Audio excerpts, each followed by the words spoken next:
بسم اللہ الرحمن الرحیم۔ محترم ناظرین، شوہر بیوی کی زندگی میں، میرڈ لائف میں بعض ایسے مرحلے آتے ہیں، بعض ایسے موڑ آتے ہیں کہ کسی ایک کی غلطی کی وجہ سے دونوں کے درمیان دوریاں پیدا ہو جاتی ہیں۔ جیسے ایک غلطی عموماً بیویاں کرتی ہیں، بہت بڑی غلطی، ایسی غلطی جس کی وجہ سے شوہر خود اپنی بیوی سے بیزار ہو جاتا ہے، ایسی غلطی جس کی وجہ سے شوہر اپنی بیوی سے تعلق توڑنے کے لیے تیار ہو جاتا ہے۔ وہ کیا غلطی ہے؟ حدیث پاک میں اس کی نشاندہی کی گئی ہے، بتایا گیا ہے کہ ایک بیوی کو ایسی غلطی کبھی نہیں کرنی چاہیے۔ وہ غلطی کیا ہے؟ بیوی کی ایک بہت بڑی غلطی یہ ہے کہ بیوی اپنے شوہر کے سامنے کسی دوسری عورت کی تعریف کرے، اس کے حسن کے بارے میں، اس کی خوبیوں کے بارے میں، اس کے کمالات کے بارے میں بتائے۔ یہ ایک ایسی غلطی ہے جس کی وجہ سے عورت گویا اپنے پاؤں پہ کلہاڑی مار رہی ہے، وہ کسی اور عورت کی تعریف نہیں کر رہی ہے، وہ شوہر کے دل میں کسی اور عورت کے لیے جگہ بنا رہی ہے۔ یہ ایک بہت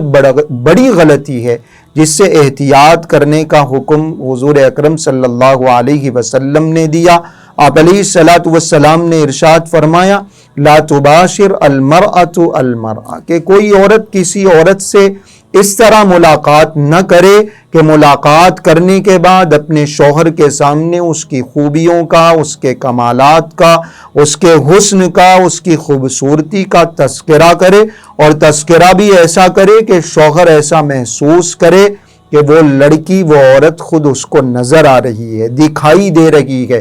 یعنی اگر اس طرح کوئی بیوی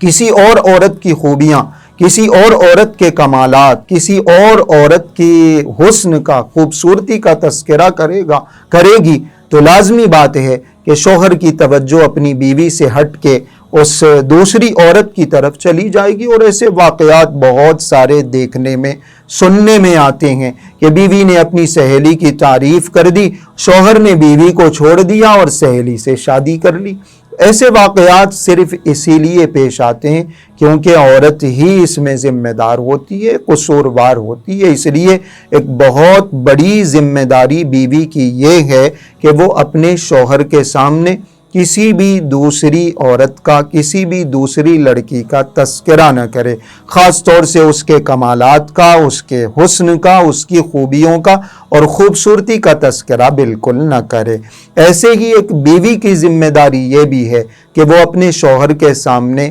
کسی دوسرے مرد کا تذکرہ بھی نہ کرے، کسی دوسرے مرد کی خوبیوں کا تذکرہ بھی نہ کرے، کیونکہ اس طریقے سے بھی مرد اپنی بیوی سے بدظن ہو جاتا ہے، جیلسی فیل ہوتی ہے۔ چونکہ شوہر اپنی بیوی کے معاملے میں بہت زیادہ پوزیسو رہتا ہے، اگر اس کے ذہن میں یہ بات آ گئی کہ میری بیوی کو کوئی اور مرد پسند ہے، میری بیوی کو کسی اور مرد کی خوبیاں اچھی لگتی ہیں، تو شوہر خود بخود اپنی بیوی سے دور ہونا شروع ہو جاتا ہے۔ اس لیے بیوی کی ذمہ داری ہے کہ وہ اپنے شوہر کے سامنے نہ کسی اور عورت کا تذکرہ کرے، نہ کسی اور مرد کا تذکرہ کرے۔ ایک میرڈ لائف کو کامیاب بنانے کے لیے، خوبصورت بنانے کے لیے یہ ایک بہت بہترین نسخہ ہے، یہ ایک بہت بہترین کام ہے، اور خود حضور اکرم صلی اللہ علیہ وسلم نے اس طرف رہنمائی فرمائی۔